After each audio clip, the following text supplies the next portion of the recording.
10년 가까이 쓰던 작업용 의자를 바꿨습니다. 근데 아직 적응이 좀 안 되네요. 허리도 좀 아프고.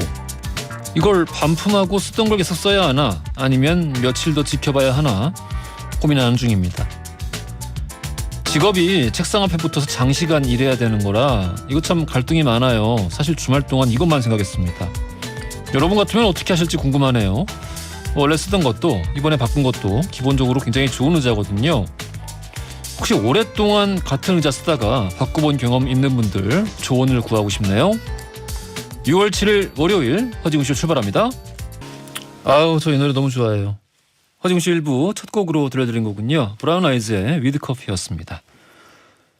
자, 김유리님, 웅디 제가 딱 그랬어요. 5년 이상 쓰던 걸 바꿨더니까 정말 어색했거든요. 근데 5년 동안 내 몸이 의자에 맞춰져서 자세가 안 좋아진 거였어요. 한 달 정도 적응을 하면서 스트레칭도 열심히 해주세요 해주셨고요. 신경희님, 저도 얼마 전에 의자 바꿨는데 처음에만 어색했어요. 지금은 완전히 적응해서 의자에서 잠도 자요. 의자에서 잠자면 안 좋은데 의자에서 주무시지 마세요. 서정아님, 바꿔야 해서 새로 사셨을 텐데 새로운 의자에 적응한다에 한 표 던집니다 해주셨고, 또 이제 바꾸라는 분들도 많이 계시네요. 예. 이게 어차피 비싼 거라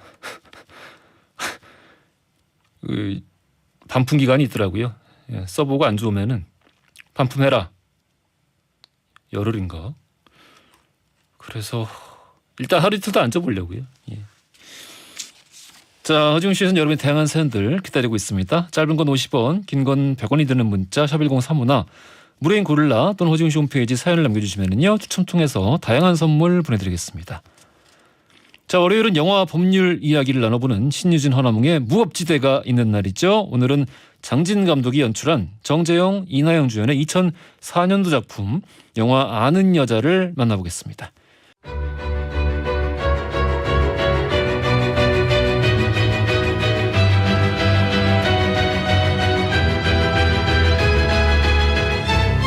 영화와 법률의 만남. 신유진 허나몽의 무법지대. 사랑이란 도대체 뭘까란 질문으로 참 오랜 세월을 보냈었다. 참 신기하게 그토록 궁금해했으면서도 난 한 번도 국어사전에서 그 의미를 찾진 않았다. 거기에 써진 해답을 믿지 않을 거란 걸 알고 있기 때문일 거다. 하지만 분명한 건 난 오늘 누군가를 위해서 볼을 던졌다.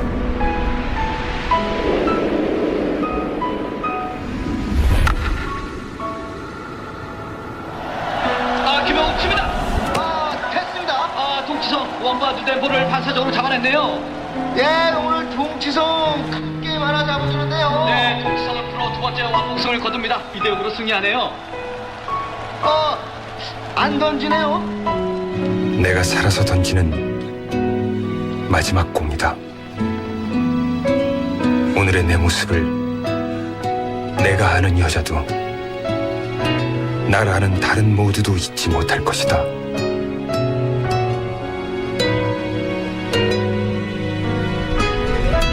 모두 안녕.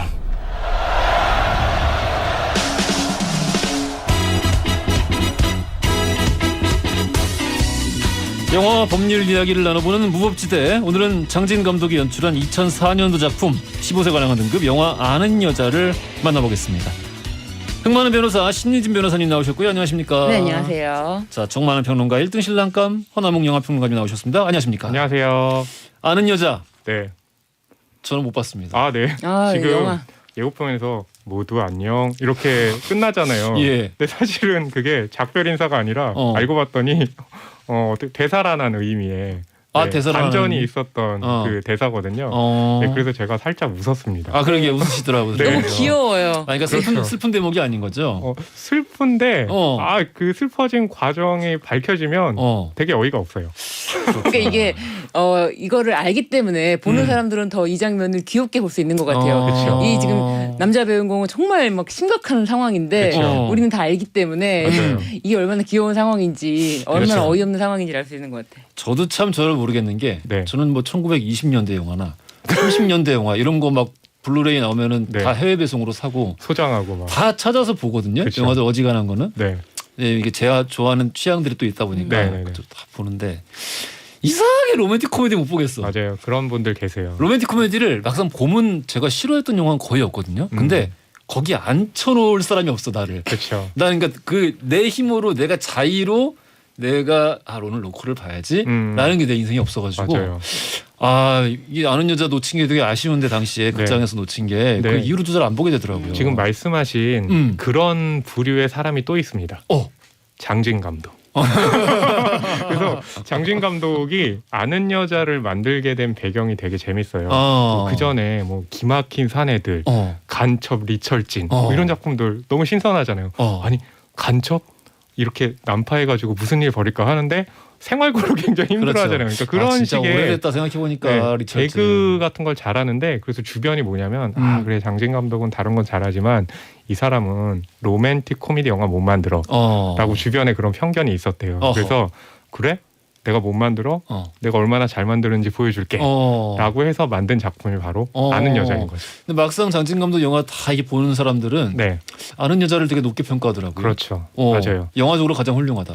근데 그 아는 여자를 이제 오늘 소개를 하려고 예전의 기사들을 살펴보잖아요. 예. 그래서 뭐 영화 기자분들이라든지 평론가분들이 어떻게 평가를 했나 했더니 호불호가 너무 극명하게 나뉘는 거예요. 예. 어떤 분은 그 10점 만점에 8점, 어떤 분은 10점 만점에 5점. 네, 그렇게 좀 나뉘었는데 결과적으로 봤을 땐 장진 감독이 가장 독특하고 좋은 영화라고 한다면 그중 하나가 이제 아는 여자라고 할 수 있겠죠. 저도 그 가끔 뭐 이제 제가 관심 있어하는 뭔가를 보고 나서 그 당시에 어떤 평가를 받았는지 이게 어차피 검색하면 같이 딸려오니까 그렇죠. 보게 되는 경우가 있는데 볼 때마다 그런 거 느껴요. 진짜 별점이나 평가 네. 이런 거 생각 안 하고 봐야 된다는 그렇죠. 생각을 해요. 맞아요. 제가 최근에 너튜브에서 네.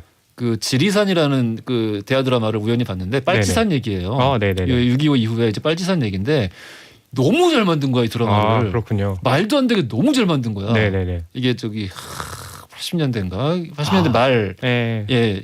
그 저기 87년 6월 항쟁 직후에 만들어졌을 텐데 네네. 너무 잘 만들어서 너무 깜짝 놀라서 야 당시 이 드라마를 어떻게 평가했을까 하고 봤는데 평이 안 좋았군요. 어이구. 네. 그래서 이게 그 당대의 한계라는 게 있어요. 그렇죠. 예, 당대의 사람들이 맞아요. 갇혀 있는 한계라는 게 있는데 그렇죠. 그러다 보니까 아무래도 그런 평점 같은 거는 맞아요. 생각 안 하는 게 맞지 않나. 네. 그렇죠. 내가 보고 내가 평가하는 거지. 맞아요. 근데 장진 감독도 본인이 스스로 아는 여자 이 영화에 대해서 평가를 하기를 이 영화는 내가 다시 뛰어넘을 수 없는 작품이 될 것이다. 이렇게 평가를 본인 스스로도 했어요. 네네. 이 영화는 내가 뛰어넘을 수 없을 것이다. 왜냐하면 이 만들어놓고? 영화를 만들어 놓고 이 영화에 예. 대해서 어떻게 평가하냐. 예. 왜냐하면 또 정재영 배우랑 이내영 배우랑 정말 안 어울릴 것 같은 그쵸. 조합을 이렇게 어떻게 맞아요. 붙였냐라고 했는데 난 이 영화를 진짜 어떻게 평가하냐면은 마치 라면에 비유하자면 네. N사의 S 라면 같은 거다. 그래서 무수한 라면이 나와도 그 회사의 대표 라면은 S 라면이듯이 네. 내가 아무리 많은 영화를 만들어놔도 나의 대표작은 아는 여자가 될 것이다. 네네네. 이렇게 얘기를 했어요. 맛이 변했습니다. 블랙도 나오고. S라면 맛이 변했어요. 그렇군요. 예. 알겠습니다. 네네. 2985님 꺄 아는 여자라니. 저는 아직도 비디오 테이프 소장하고 있어요. 그렇죠. 이 당시 아는 여자가 2004년 작품이니까 노래는 비디오죠. 비디오로 나왔던 비디오 시절이죠. 렌탈이 한참 잘 되던 때죠. 그쵸. 예. 그게 그 전까지만 해도 동네 비디오 가게 개념이었는데 네. 2000년대 초중반까지는 또 이제 그 체인이 생겨가지고 그렇죠. 프랜차이즈가 생겨가지고 굉장히 갑자기 기억이 활약했던. 나네. 비디오 방에 가고 막 비디오 방에 방 있었죠. 지하 네. 비디오 방에 가서 뭐 영화 두 편씩 보고 네, 네, 생각이 비디오가. 나네요. 그렇죠. 전동 의자. 전동의자는 그 모르겠어요. 이게 영화 보면은 뒤에서 영화에서 뭐 두두두두거리고. 폭파하잖아요. 그 의자에 막 진동이 오는 거야. 거기 비싼 데인가 보다. 막 그런 거 이렇게 막 새로 도입했다고 네, 좀 그렇죠. 돈 더 받고 막 이런 돌비 비디오가 사운드. 있었고. 맞아. 그렇죠.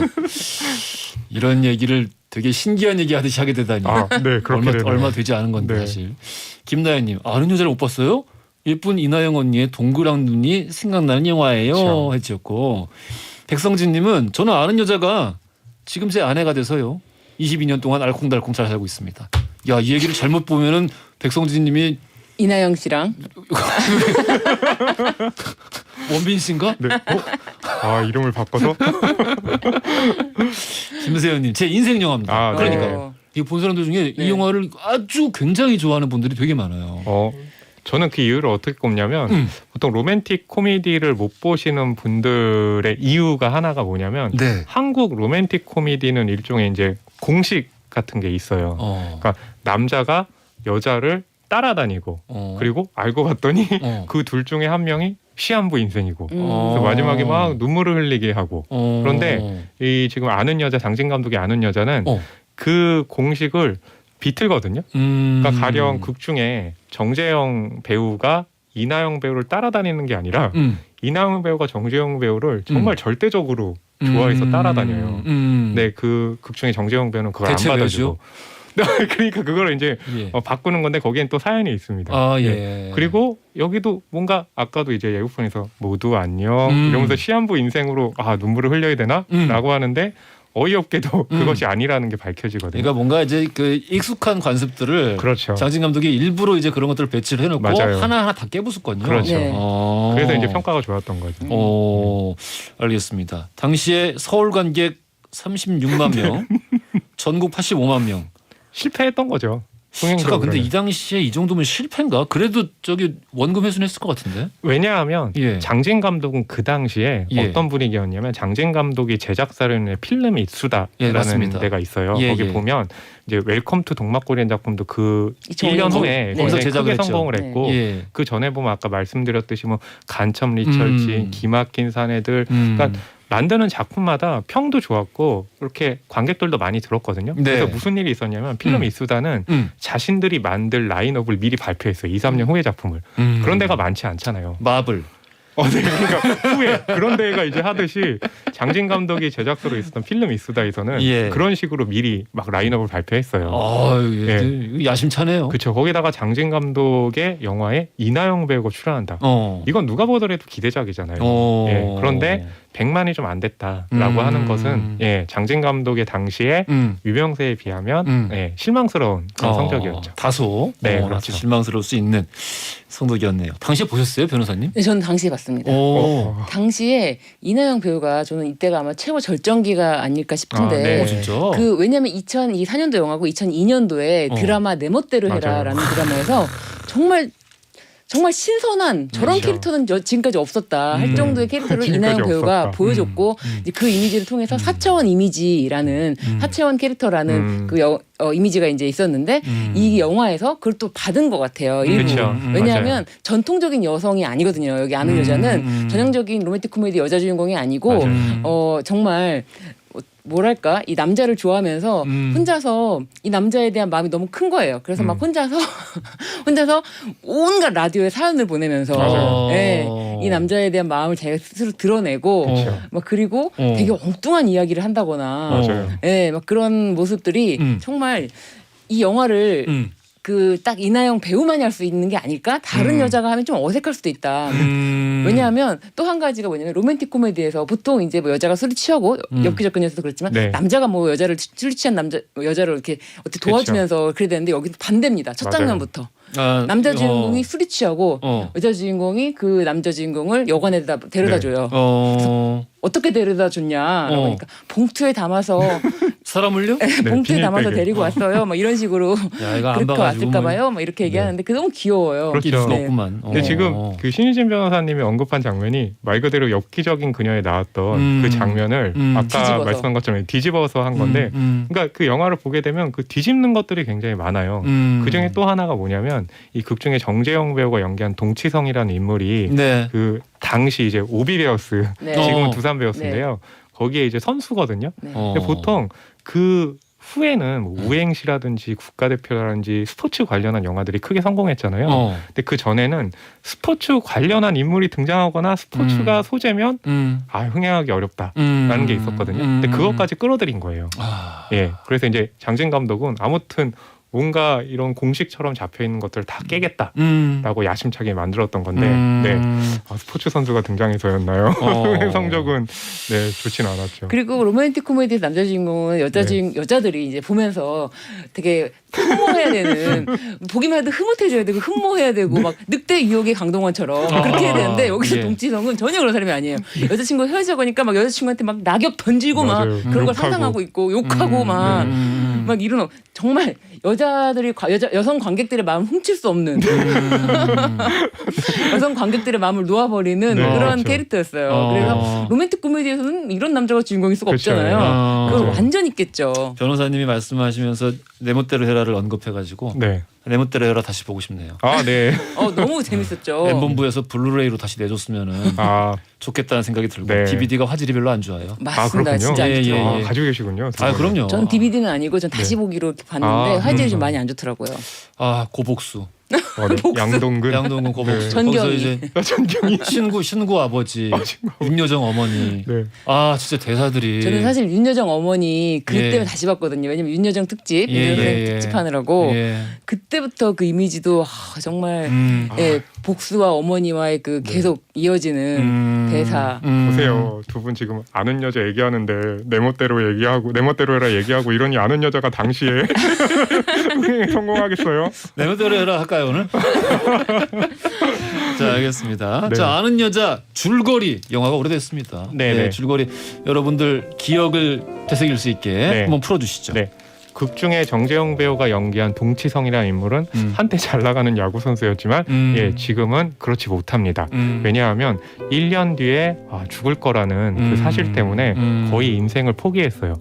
그래서 그 시한부 인생을 받고 술집에 술을 마시러 가는데 바텐더가 계속 이 동치성을 계속해서 주목하고 있어요. 그 바텐더가 누구냐면 이나영 배우가 연기한 이연입니다. 그러면 뭐 첫눈에 반한 건가요? 첫눈에 반한 게 아니라 예. 이연과 동치성 사이에는 사연이 있습니다. 사연이 10년 전에 같은 동네에 살고 있었는데 이들 부모가 해외로 여행 가다가 그 비행기가 사고가 나서 그 두 분의 부모님들이 모두 사망하는 일이 있었거든요. 그때부터 이제 감정적으로 이연이 동치성에게 마음을 품게 되는데 동치성은 그 사실을 몰라요.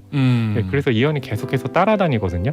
그래서 그렇지만 동치성은 이연이 마음에 들긴 하지만 자신은 곧 죽을 건데 이 사랑을 받아들여서 뭐하냐 라고 해서 계속 멀리합니다. 그런데 알고 봤더니 그 시한부 판정이 환자가 잘못된 환자였습니다. 그 엑스레이가 바뀐 거예요. 오진이에요, 오진? 네, 엑스레이가 바뀐 거예요. 다른 환자 그러면서- 거를 진단해 준 거죠. 네, 그러면서 동치성이 아니 이럴 수가 화를 내면서 다시 이연을 따라가서 그 두 사랑이 맺어진다는 그런 내용입니다. 오, 영화 한 편 다 얘기했는데.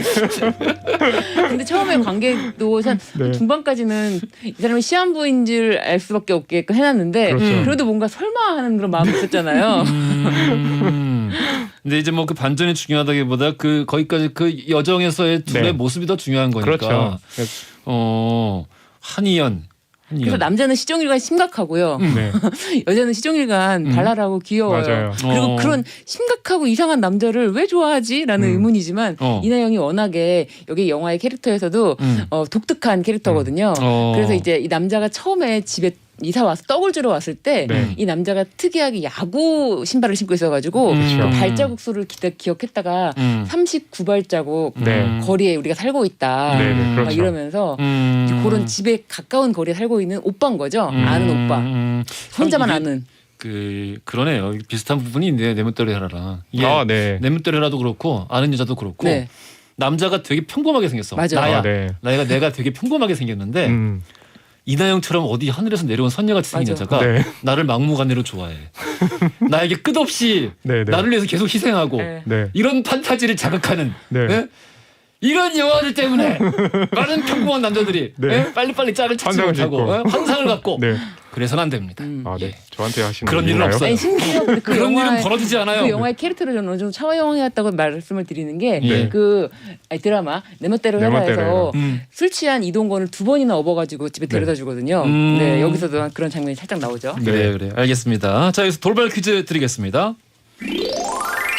장진 감독이 연출한 영화 아는 여자 살펴보고 있는데요. 극 중에서 정재영 배우가 연기한 동치성은 스포츠 선수가 직업입니다. 9명의 선수가 한 팀을 이뤄 경기를 하는 이 스포츠 종목은 과연 무엇일까요? 너무 쉽다. 보기 드립니다. 1번 야구, 2번 골프, 3번 복싱. 두 분은 어떤 게 제일 좋으세요? 이 세 가지 운동 중에. 저는 야구 좋아하고요. 특히 그 아는 여자에 나왔던 팀에 그 이루수의 오재원 선수라고 있어요. 오재원 선수 되게 힙하거든요. 같은 유니폼을 입어도 이 선수가 입으면 뭐가 달라요. 그래서 되게 좋아합니다. 야구를 좋아하시고. 우리 변호사님. 저는 잘 모르긴 하지만 이 운동이 그나마 제일 텔레비전 제일 많이 나오잖아요. 그렇죠. 네, 야구가 야구. 텔레비전 제일 많이 나오잖아요. 그래서 잘 모르지만 이 두 분은 야구를 좋아하신다. 아는 야구죠, 아는 야구. 알겠습니다.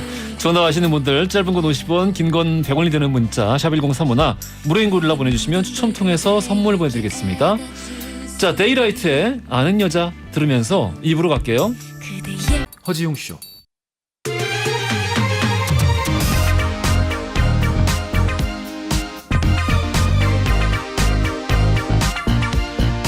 안녕하십니까.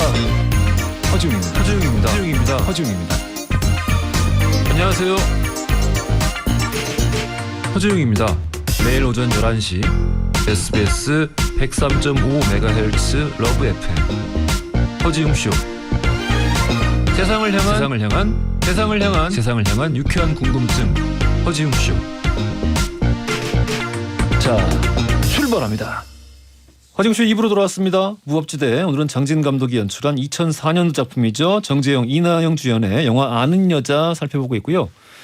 아까 이제 평범한 사람, 평범한 남자에게 네. 이나영과 같은 미인이 계속해서 뭔가 네. 그 정말 절박하게 느껴질 정도로 사랑을 고백하는 네. 이런 게 이제 어떤 그 불필요한 환상을 자극한다. 네. 이런 말씀 현실엔 드렸더니 없다. 그런 말씀 드렸더니 네. 정재영 씨 되게 잘생겼다고. 아, 네. 청취다 보니 정재영 씨 엄청 잘생겼죠. 그쵸. 정재영 씨 실제 보면은 실물이 일단 비율도 남다르고요. 맞아요. 너무 잘생겼어요. 그쵸. 하지만 세상에는 두 가지의 배우가 있지 않습니까? 잘생김을 연기하는 배우. 아, 네. 그다음에 못생김을 연기하는 배우. 아, 네, 네. 예. 이 정재영 씨 이제 후자 쪽이라서 예, 영화 속에서 거의 굉장히 평범하고 네. 예, 정말 그냥 아무 데서나 볼 수 있는 그런 사람을 연기를 하잖아요. 아, 네. 그러다 보니 많은 남자들이 내가 정재영보다 못한 게 뭘까? 아, 네.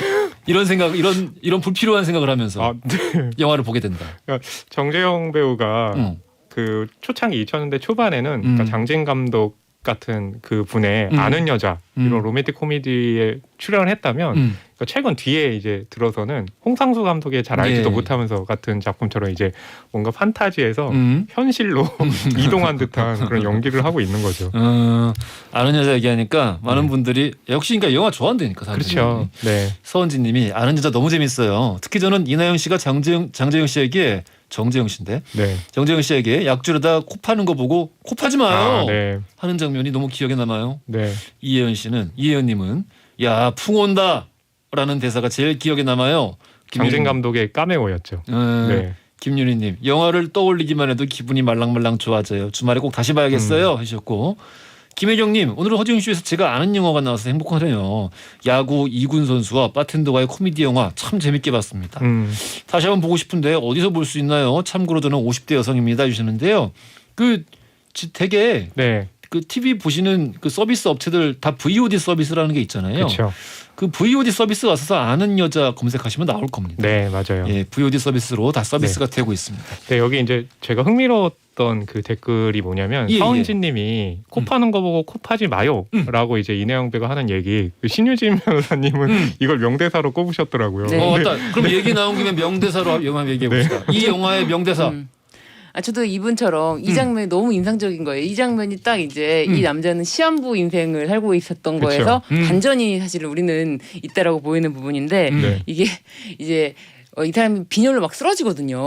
갑자기 막 쓰러지고 막 그래서 네, 자기가 이제 정말 시한부인 거를 확신을 하고 있는 그쵸. 장면인데 코피도 흘리고. 네, 코피도 흘리고 그래서 병원에서 이나영은 그 의사 선생님한테 이 사람이 혹시 코를 많이 팔 수 있다라고 해서 이거 절대 못 파게 해야 된다 얘기를 들었는데 네. 이걸 남자한테 얘기하기가 조금 그러니까 얘기를 안 하고 있었어요. 그래서 설마 코를 파겠어 다 큰 어른이라고 믿고 있었던 거예요. 근데 약을 주려고 이나영이 이렇게 딱 봤는데 코를 파고 있는 거야. 네. 코를 이렇게 파고 있는 거예요. 정재영 배우가 얼굴을 돌리니까 코를 너무 파고 있죠. 이거 너무 놀래가지고 다시 한번 해보세요.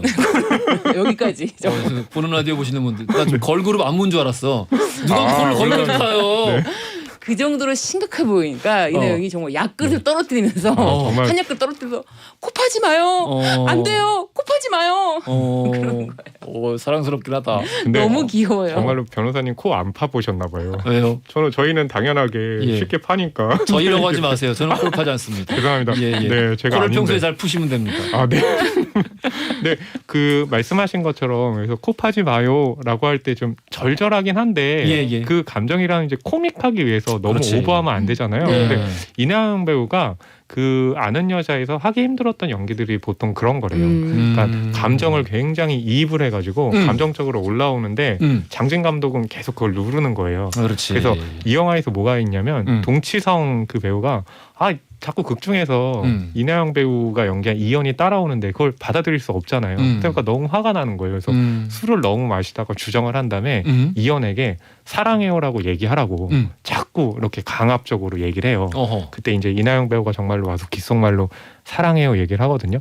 근데 그때 이나영 배우가 판타지. 연기할 때 울어버린 거예요. 오. 사랑해요라고 얘기하는 게 너무 극적인 순간이라고. 근데 장진 감독이 갑자기 컷 이러더니 울지 왜 마. 그러냐고. 우리 여기서 울면 안 된다고. 그러니까 뭐냐면 이나영 배우는 이제 너무 그런 캐릭터에 이입을 하다 보니까 그렇지. 감정적이 된 거죠. 근데 장진 감독은 이거 나는 좀 코믹하게 그렇지. 하려고 한 건데 그러니까 거기서 좀 갭이 생긴 거죠. 네. 근데 그런 갭이 나빠 보이지 않아요? 그렇죠. 예. 맞아요. 그게 그래서 오히려 그거를 정말 웃기려는 마음으로 어떻게 보면 과잉된 그렇죠. 연기를 했다라면은 이 영화가 이렇게 사랑을 받았을까요? 맞아요. 네, 절대 그렇게 생각하지 않습니다. 중요하죠. 네. 그래서 그리고- 울지는 않고 속삭여요. 음. 사랑해요. 이렇게 네, 속삭여요. 맞아요. 너무 귀여워요. 그래서 그런 게 있죠. 예. 네. 우리 평론가님 네네. 좋아하는 대사. 네. 이 영화의 원픽 대사. 저는 이제 원픽 대사가 뭐냐면 예. 그 처음에 나왔던 대사인데요. 사랑은 새벽길을 산책하는 것이다. 사랑하는 이의 손을 잡고 아침 숲길을 걸어본 사람은 누구나 알 수 있다. 너무 멋있잖아요. 평론가님이 배우가 안 돼서 너무 다행이에요. 네. 어쩜 이렇게 못 읽을까? 발음도 막 꺾이네요. 감정을 5g만 실어보면 네. 안 될까? 아니요, 근데 이게 핵심입니다. 예. 뭐냐면 예. 대사는 되게 사랑스럽잖아요. 예. 이 대사가 처음에 그 정재영 배우 내레이션으로 나오거든요. 그 순간 갑자기 함께 숲길을 걷고 있던 오승현 배우가 연기한 여자친구가 이제 우리 헤어져 이러면서 정재영 배우가 갑자기 가래침을 뱉으면서 네, 낙엽을 끌어모아서 막 오승환 배우한테 뿌리면서 하는데 뭐냐면 이제 이 영화의 가이드라인 같은 거죠. 그렇지, 이런 영화다. 네, 너희 이렇게 되게 로맨틱한 거 기대하고 들어왔어? 하는데 아니야. 어. 너 여기 동치성이 하는 걸 봐. 이 영화는 좀 다를 거야. 라는 거 좀 알려주는 그런 부분이기 때문에 이 대사가 좀 기억에 남습니다. 제일 첫 장면 대사네요. 네, 그러니까. 제일 첫 장면 대사예요. 그 장면은 이제 광고를 패러디, 오마주한 거고. 맞아요. 정우성 배우가 예. 있던 거 기억하시는군요. 2% 사랑하고 네. 부족하다. 그 광고는 워낙 유명하니까. 그렇구나. 네, 그거를 패러디한 거예요. 그때 정우성 씨랑 전재현 씨였나요? 전지현 씨는 아니었던 것 그냥 같은데. 다 배우 아니고. 네, 정우성 배우가 출연해가지고. 그래. 다 옛날 일이네요. 요즘 무슨 얘기 하든 다 옛날 얘기가 돼가지고. 2004년이니까요. 네. 2004년이 왜 옛날이지? 네. 알겠습니다. 2004년도에 이나영 배우가 제가 아까 연기의 절정기다라고 했지만 이때 처음으로 동시에 영화 한 편, 드라마 한 편, 동시에 2편을 한 게 이때 처음이었어요. 처음이자 마지막. 그렇군요. 진짜 그 전까지도 딱 한 편씩만 하시다가 이때 2편을 연달아 하시더니 2005년도에 쉬시더라고요 또. 그리고 2006년도에는 우리들의 행복한 시간. 그렇죠. 그리고 강동원 씨랑 돌아왔죠. 맞아요. 그래서 내가 되게 인상적이었는데 그 뒤로는 또 이렇게 또 뜨문뜨문 2년에 한 번씩 이렇게 하시고 그쵸. 그 뒤로는 더 뜨문뜨문해졌지만 이때는 진짜 최고였던 것 같아요. 그리고 영어 완전 정복도 20년이죠. 장혁 배우하고 네네네. 나왔고. 네. 이나영 배우가 잠깐 마지막 영화가 뭐였죠? 마지막 작품. 마지막 작품이 2018년에요. 네. 그 윤재호 감독의 작품이 있는데요. 거기서 이제 그 탈북한 그 여성 어머니를 이제 연기를 했었거든요. 뷰티풀 데이즈라고. 뷰티풀 데이즈. 그 작품이 이제 최근 작품이었던 거죠. 이것도 꽤 됐는데. 그렇죠. 2018년. 근데 거기서는 이나영 배우가 또 엄마 역할이었어요. 그러니까 이제 세월이 좀 지난 그런 또 연기를 해보였는데 지금 그 신유진 변호사님이 2002년, 2004년, 2006년 작품들을 집중적으로 말씀 주셨는데 그때가 이나영 배우의 연기 생활에 있어서는 어떻게 보면 가장 이제 정점이었던 거죠. 뭐냐면 드라마에서 내 멋대로 해라로 이 배우는 정말 독특한 그런 그 캐릭터를 가지고 있다는 걸 세상에 알렸고 그냥 단순히 독특하다기보다 이런 역할은 이 사람밖에 연기를 못한다는 그렇죠. 생각을 하게 만들었어요. 그렇죠. 그게 내가 보기에는 이나영 배우에게 장점이자 단점으로 작용했던 것 같아. 그래서 그런 걸 이어받아서 아는 여자라는 또 굉장히 독특한 로맨틱 코미디를 했고 그리고 우행시 같은 경우는 이나영 배우가 출연했던 영화 중에 가장 흥행 성적이 높았던 작품이었거든요. 네, 그러니까 그 시기에 굵직굵직한 그런 작품들이 있었던 거죠. 근데 너무 오래 쉬니까 네네. 아쉽긴 합니다. 이게 그렇죠. 뭐 남편보다 더 오래 쉰 건 아니지만 네. 남편 원빈 씨도 지금 네. 10년째인가요 거의? 그렇죠. 광고에서만 지금 네. 만나고 있죠, 두 분을 다. 예. 네. 하긴 결혼해서 너무 행복하면은 네. 일하기 싫을 것 같아요. 예 그런 생각도 들긴 합니다. 그리고 막 욕심이 그런가요? 없으면은 예. 소유욕이 없으면은 막 일을 하게끔 원동력이 또 안 생기는 것 같아요. 소유욕이 있는지 없는지는 저희가 알 수가 아니 없습니다만은 저는 그런 것 때문에 일을 하거든요. 변호사님 내가 엄청 다 낼 거야. 변호사님 엄청 바쁘시잖아요. 나는 이렇게 바쁜 사람 처음 봤어. 욕심으로. 네. 알겠습니다. 자 장진 감독에 대한 얘기 좀 해볼게요. 네. 장진 감독하면은 네네. 사실 한국 영화의 하나의 일종의 그 브랜드입니다. 그렇죠. 한국 영화사를 우리가 이야기를 하더라도 네. 장진 감독에 대한 이야기는 당연히 들어갈 수 있을 그렇죠. 정도로 그 이름 자체가 브랜드가 된. 그 장진 감독을 저는 처음 어디서 봤냐면 TV에서 예. 분명히 저 사람은 한강다리 앞에 서 있는데 나와서 리포터처럼 여기는 영국의 템즈강 이러면서 저 사람 뭐 하는 거야. 그렇게 나와서 막 그런 코미디를 했었는데 희곡을 써가지고 예. 신춘문예에 당선을 하면서 영국 문대에 이제 그 주름을 잡다가 기막힌 사내들이라는 작품으로 그 영화 연출 데뷔를 하면서 당시 그 90년대 후반 중후반에는 한국 영화의 새로운 이름들이 계속해서 들어오는 시기였잖아요. 예, 그러면서 이 사람은 되게 평범한 거에서 유머를 잘 활용한다라고 하면서 지금 말씀하신 것처럼 정말 하나의 브랜드가 됐죠.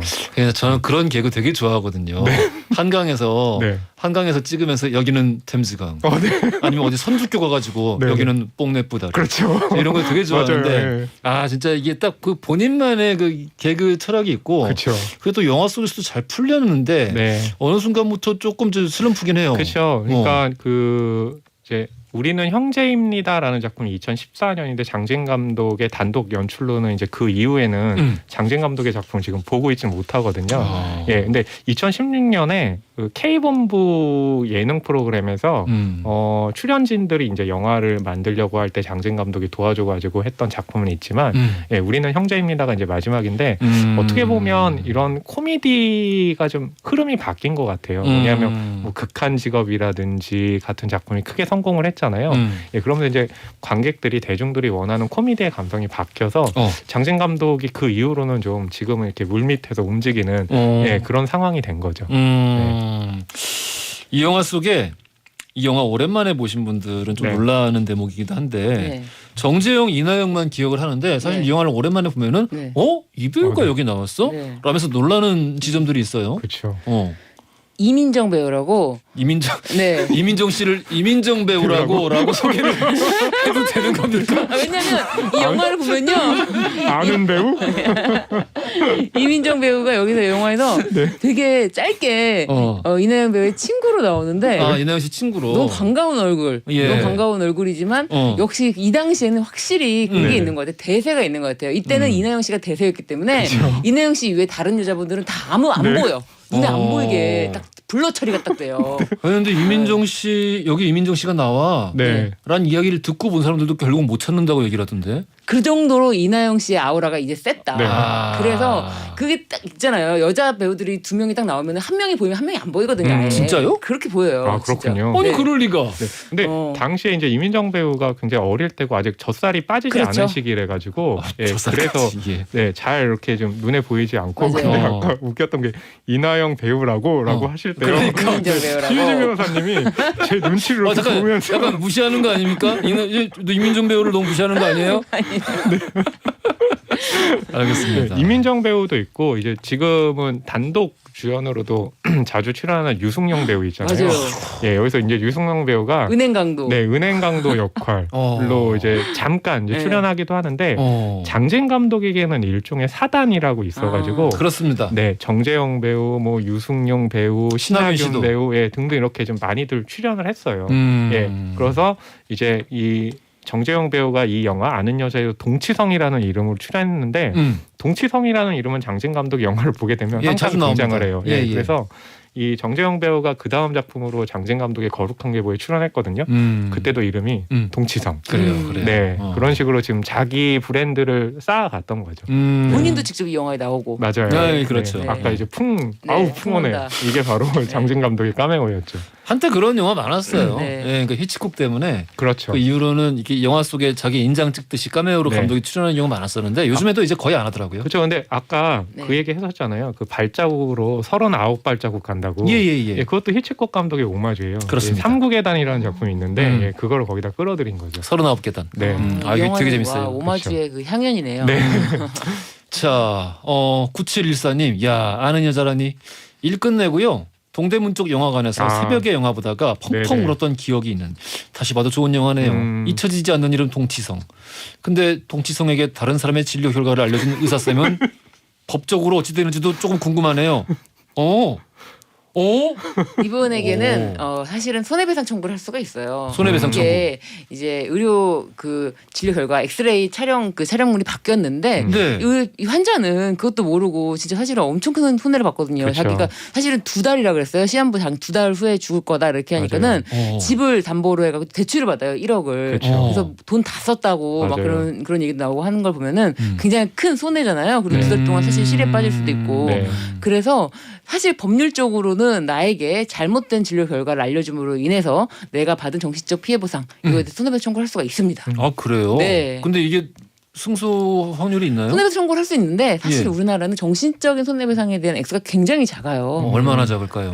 뭐 몇백도 안 나올 거예요. 아 정말요? 그럴 수도 있어요. 네, 몇백도 안 나올 수도 있다. 그래서- 왜냐면 살게 되잖아요, 결국에는. 네.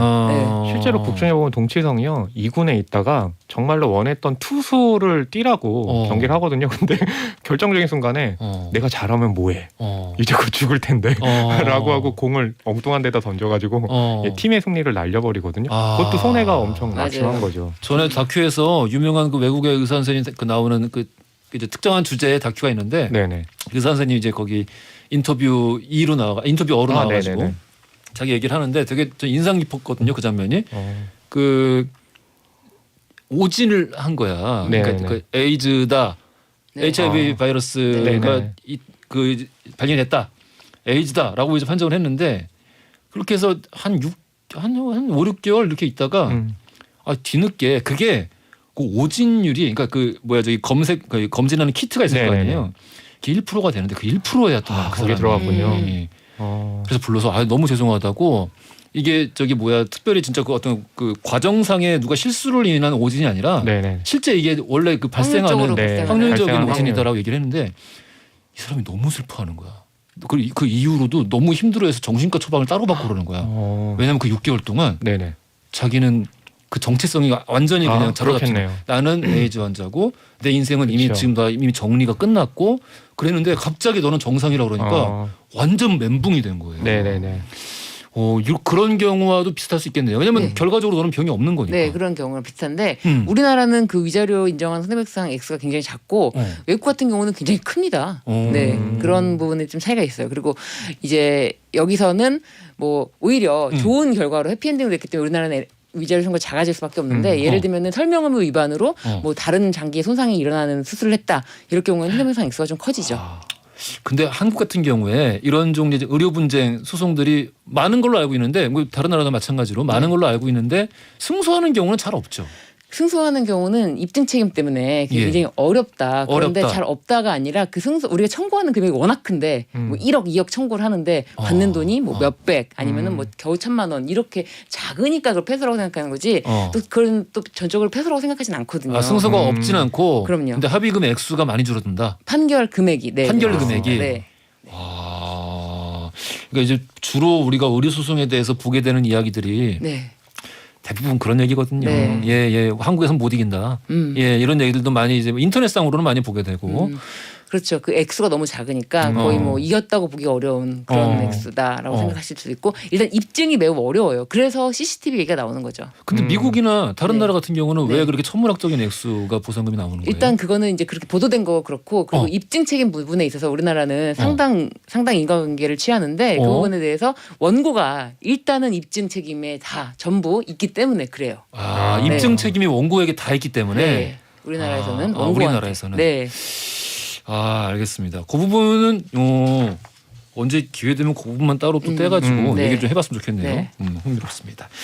자, 오늘 장진 감독이 연출한 2004년도 작품 정재영 이나영 주연의 영화 아는 여자에 대해서 살펴봤고요. 돌발 퀴즈 정답 알고 계시죠? 1번 야구입니다. 당첨자 명단은 선고표란에 올려놓겠습니다. 지금까지 신유진 변호사, 허남웅 영화평론가였습니다. 감사합니다. 감사합니다. 좋은 노래 나오니까 기분이 좋네요. 내일 역사 코너에서는요, 썬심 교수 박금일 작가 모시고 제가 꼭 한번 다뤄보고 싶었던 주제인데요, 메이지 유신에 대한 이야기 살펴보겠습니다. 재밌을 거예요. 기대 많이 해주시고요. 끝곡으로 이현욱의 마지막 부탁 준비했습니다. 이거 들으시면서 드라마 생각도 해보시고 저는 내일 아침 11시에 다시 찾아뵙겠습니다. 지금까지 허중이었습니다.